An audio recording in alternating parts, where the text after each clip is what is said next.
वो टॉपिक आज हमने चुना है, जिस मौजू पे हम आपसे बात करना चाहते हैं वो इंस्पिरेशन से रिलेटेड है कि ये इंस्पिरेशन क्या होती है, कैसे कैसे हमारी ज़िंदगी में रोल प्ले करती है। लेकिन हम इसको बेसिकली आपकी जो ज़िंदगी है उस हवाले से डिस्कस करेंगे और हम आपसे पूछेंगे कि कैसे कैसे हमारे जो व्यूअर्स हैं वो इंस्पिरेशन को कैसे अपनी ज़िंदगी में इस्तेमाल कर सकते हैं, कैसे कैसे फ़ायदा उठा सकते हैं। हम आगाज़ करते हैं आपकी जो जर्नी है उससे। आपने अपनी ज़िंदगी में ख़ास तौर पे आप लाइफ कोच हैं, आप ट्रेनर हैं, आप इंस्पायर करते हैं। ये जो आपकी ज़िंदगी का फ़ेज़ है, इसका जब आपने आगाज़ किया तो आपने अपने आप को सबसे पहले यूँ कह लें कि इंस्पायर कैसे किया और आप इंस्पायर्ड कैसे रखते हैं अपने आप को? एक ऐसा सवाल आपने कर दिया कि जिसके लिए मुझे अपने बचपन में जाना पड़ेगा। सर, किसी भी इंसान के लिए बड़ी इंस्पिरेशन है वो उसके वालिदैन होते हैं, और ये खुशकिस्मती होती है कि अगर आपकी इंस्पिरेशन आपके घर से है। कई मकामात पे हमने देखा कि कुछ बच्चे ऐसे भी होते हैं जिनको ये इंस्पिरेशन अपने पेरेंट्स से नहीं मिलती। मुझे अल्हम्दुलिल्लाह इस हवाले से ये मौका मिला। मेरे वालिदैन मेरे लिए सबसे बड़ी इंस्पिरेशन रहे और हैं।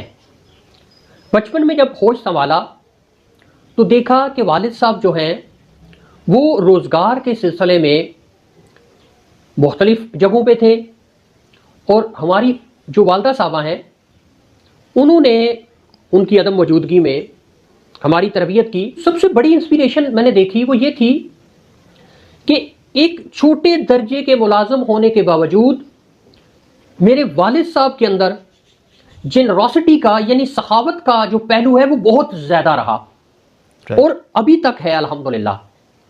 वालदा साहबा के हवाले से देखा तो मेरे गांव में मौजूद अहबाब ये जानते हैं, वालदा साहबा के पास हमारे गांव के मोहल्ले से हमारे अजीज़ आ जाते, जानने वाले आ जाते कि हमें फ़लाँ चीज़ की ज़रूरत है, अभी हमारे पैसे नहीं आए तो हम आपको वापस कर देंगे।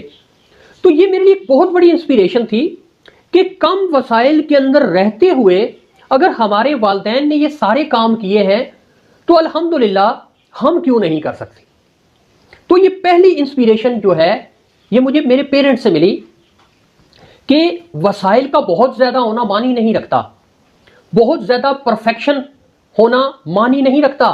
आपके पास जो अवेलेबल रिसोर्सेज हैं, आपके पास जो अवेलेबल वसाइल हैं, आप उनके अंदर रहते हुए अपने साथ जुड़े लोगों की बेहतरी के लिए अपना किरदार अदा करते चले जाएं।